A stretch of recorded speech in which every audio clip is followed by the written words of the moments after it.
was supposed to do this. Good evening and welcome to Pittsburgh City Council's public hearing for Thursday, July 7th, 2022, relative to the proposed annexation of Wilkinsburg.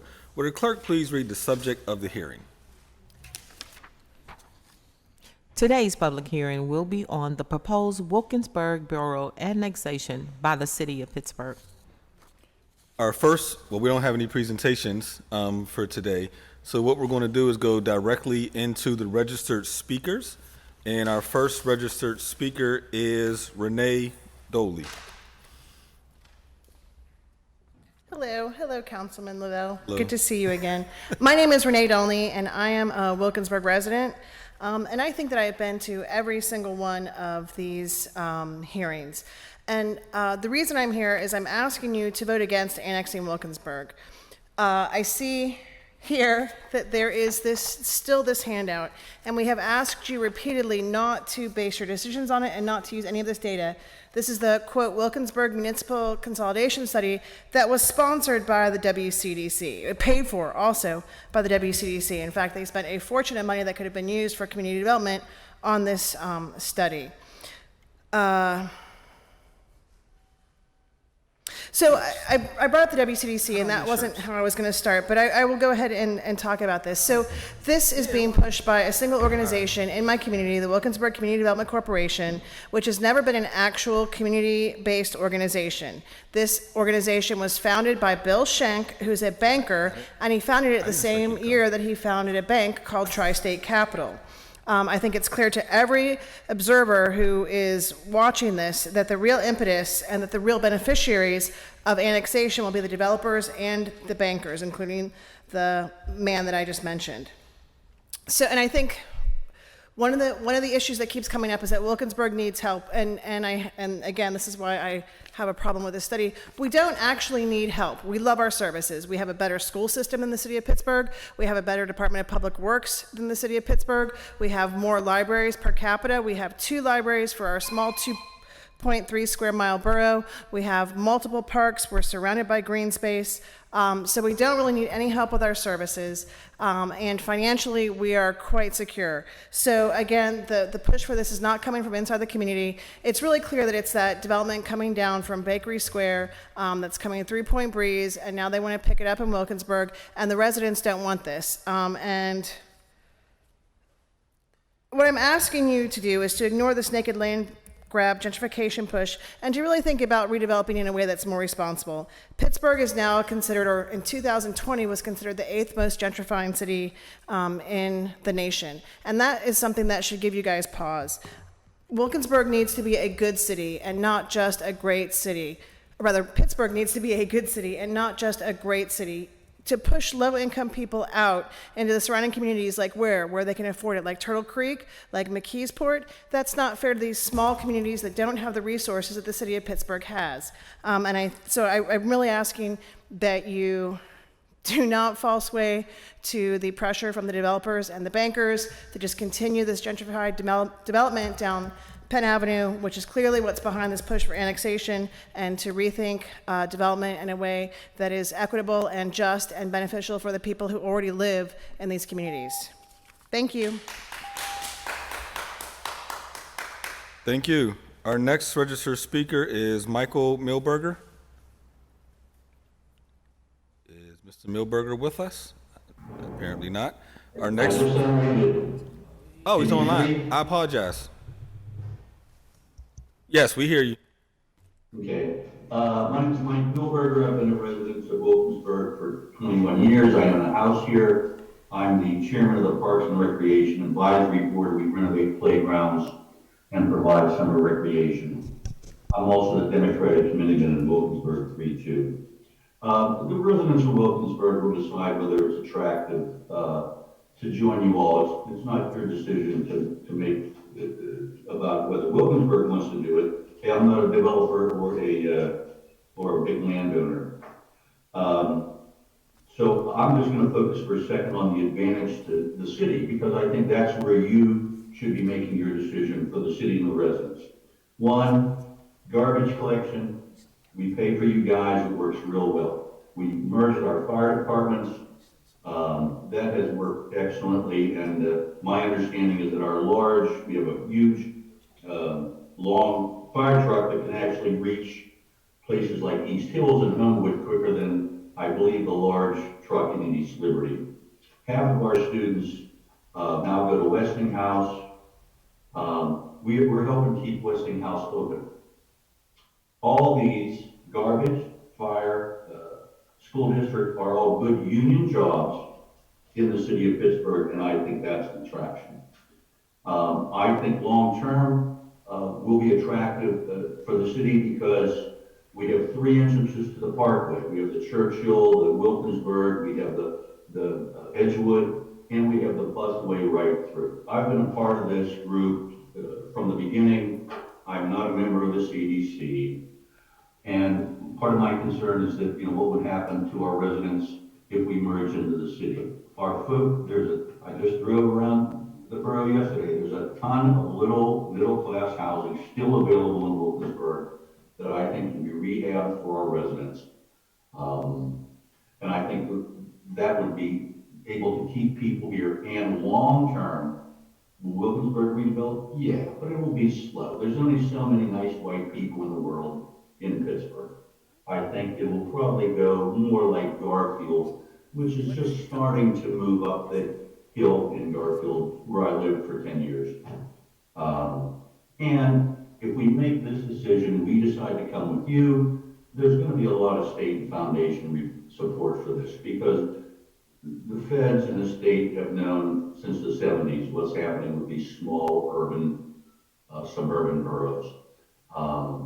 Annexation and joining and sharing garbage, fire, school district is an advantage to us both. What do we have left? We have only the police, our grade schools, and DPW. I mean, things like code enforcement and finance are just semi-administered. So we're already cooperating halfway.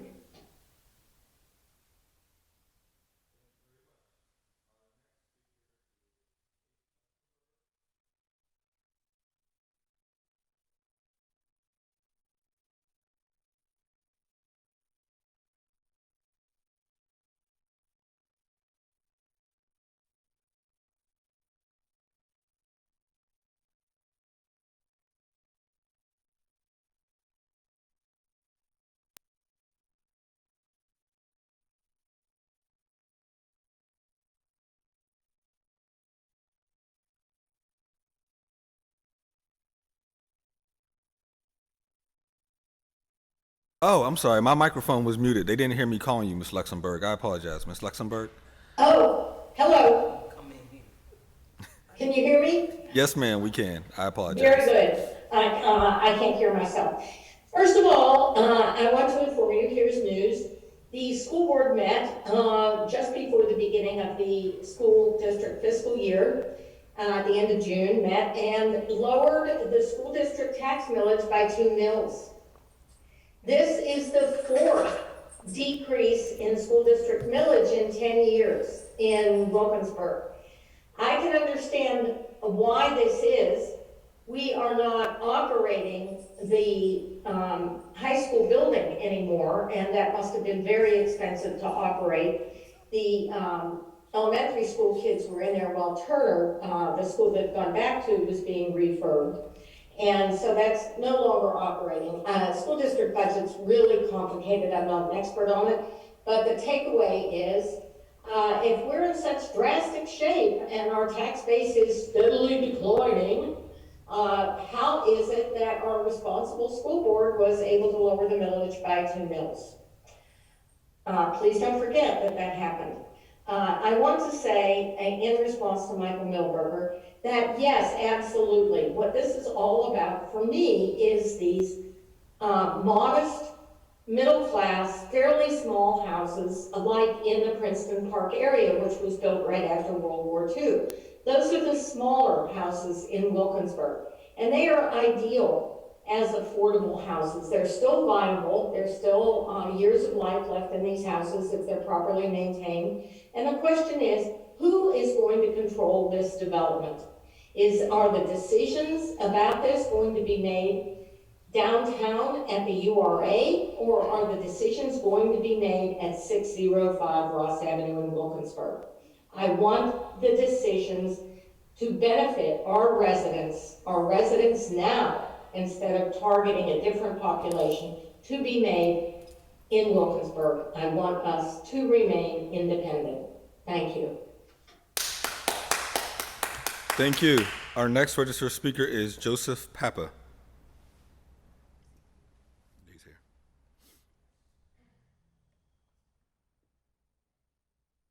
Hello. Hi. I just rode the elevator with you. This is kind of cool. Hi. I'm not as polished as some of the other people. My name is Joseph Papa. I just moved to Wilkinsburg only about a year ago. Grew up in Penn Hills.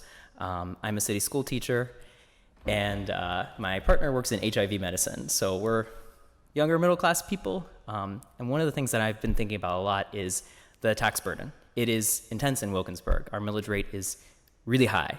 And while I'm appreciative of what they've said about some of the things going down a little bit, it is still prohibitively higher than in the city.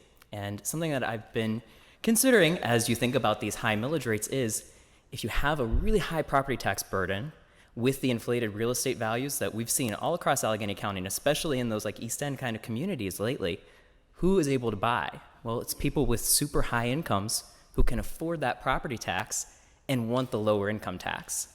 And that's a little frightening, because to me, if that trend were to play out long term, people who work regular middle class jobs, they're not going to be able to buy because of the insane property tax burden. And maybe that is something that would play out over a long, long time from now. But if you look at Wilkinsburg's population, my grandma lived there in the 80s and 90s. Population was much higher than it is now. And the continual population decline is alarming. So it does seem like there are systemic problems. And if this can be put up to voters to decide, why not put it on a ballot? It doesn't seem like a bad thing to just give as many people a say as possible. So I'm in favor of putting it on the ballot and getting this to the people who can make a decision, all of the voters. Thank you. Thanks for taking the time. Thank you. Our last registered speaker is David Tessitore.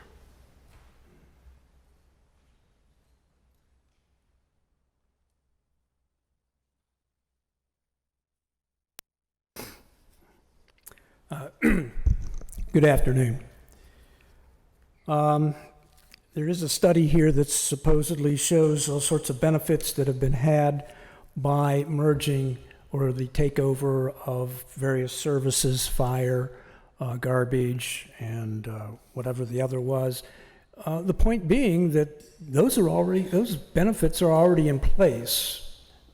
Wilkinsburg won't get any more benefits out of it if it were taken over. What it would lose is its independence. And I'd also say that that mention of the real estate tax being high is ignoring the fact that Wilkinsburg is not paying additional taxes that are on city residents. So it's my understanding that if you would add in the other additional taxes that are on city residents, even homeowners in Wilkinsburg would not benefit, and certainly those who are renters would actually probably see an increase as the drastic rise of rates in the city of Pittsburgh have occurred. But the big point I think that got me was the mention of the loss of population, which has been occurring in the city of Pittsburgh and Allegheny County and the region at large. So it's a specious mention to say that Wilkinsburg's been losing population. One thing, though, I would remind people that this harks back to 1907 and the acquisition of City of Allegheny on the North Shore, where there was a pot of money in there, also much better equipment and everything that were taken over by the city of Pittsburgh.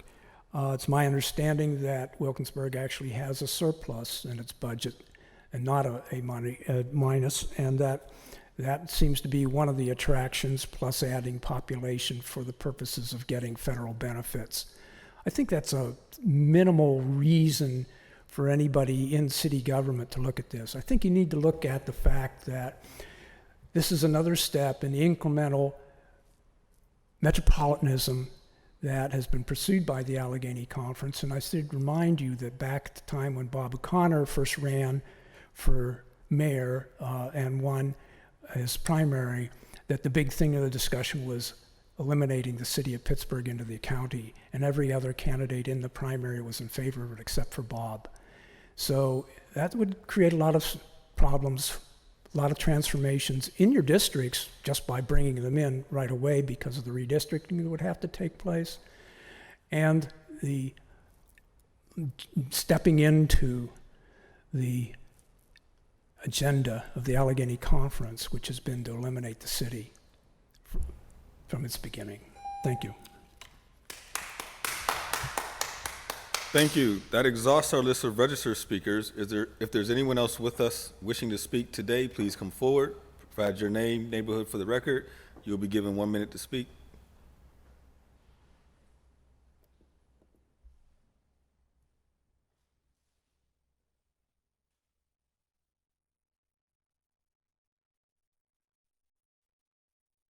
My name is Yvonne Brown. I live in the Hill District, and there's a problem because I went to Denise and asked to register for the 7th. I did go and ask. I got a minute. I have to take it. You have a picture of my son where he's saying, I have one lung. I'm coming to Wilkinsburg. I'm asking you citizens, for you, if you make the decision that you're going to hire the Wilkinsburg police, please remember, they let my son lay on the floor and die. They refused to take him to the hospital. They even said he was bleeding about the head, and all he was saying was no, no, no. They wouldn't take him to the hospital. He said no. He was saying no. He came down the steps saying no. He knew he was dying. My son was dying when he came down them steps. Also, there was blood on my son's spleen. The emergency doctor, I tried to get his autopsy. I couldn't. Bill Peduto got it for me. He wrote to WEC. 5 days, it would have been 6 months. I wouldn't have been able to do anything. I have to stop, even though I know this is not fair, because I did try to sign it. Thank you. Thank you very much. Is there anyone else with us wishing to speak? If not, that ends our public hearing. Madam President, was there anything you wanted to add?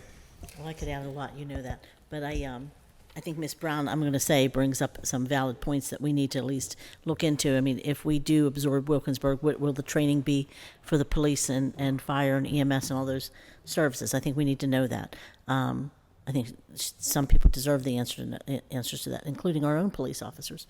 I think that that's something that we do need to have some answers for. And I'm sorry, Ms. Brown, about your son.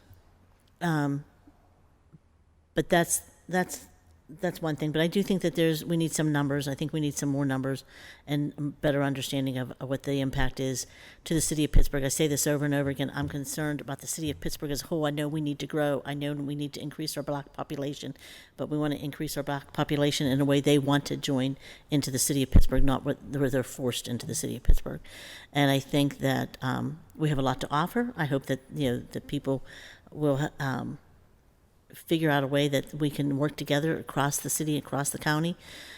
But I am concerned about what the effect of this will have on the West End, because the further west you go, the less likelihood that you're going to have an increase of population in that area as great as you are. It's not going to affect the West as much as in terms of a growing population as it is going to be the East End, the Hill District, Central, and even the north side.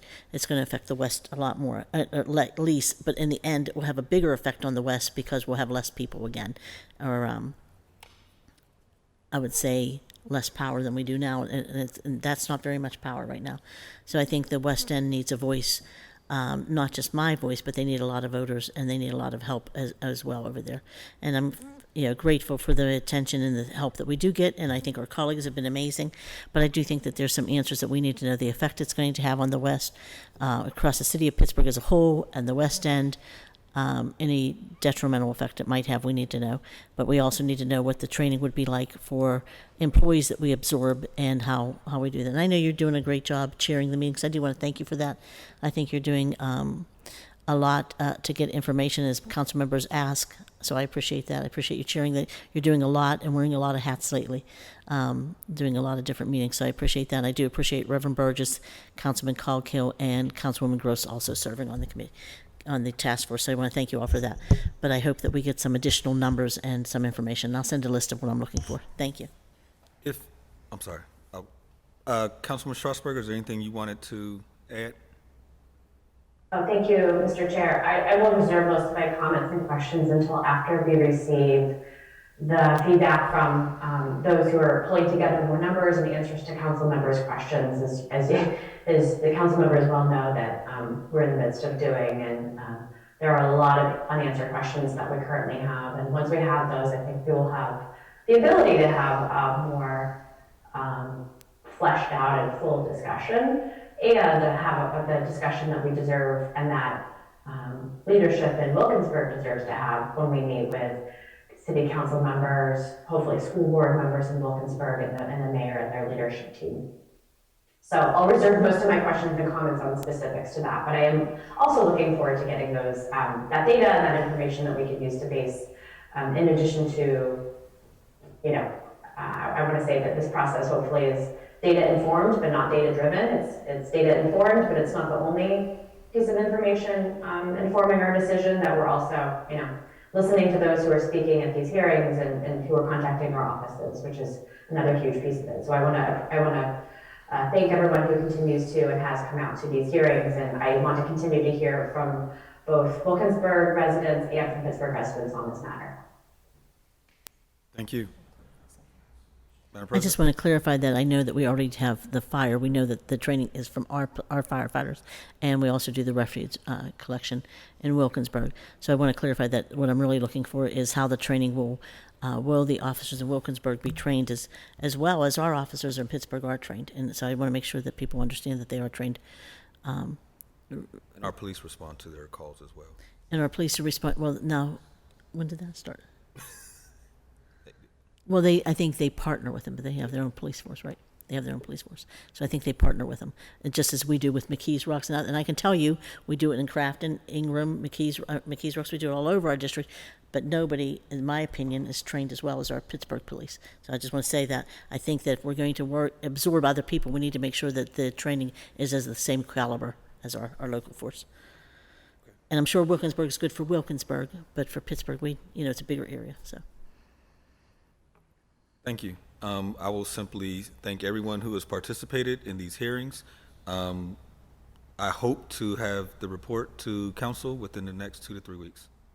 Oh, wow. Okay. That will answer, hopefully will answer the majority of the questions that council members have brought up. Oh, you're going to be on the hot seat. So, with that being said, we have exhausted the business of this hearing, and so we are adjourned. Thank you. Thank you.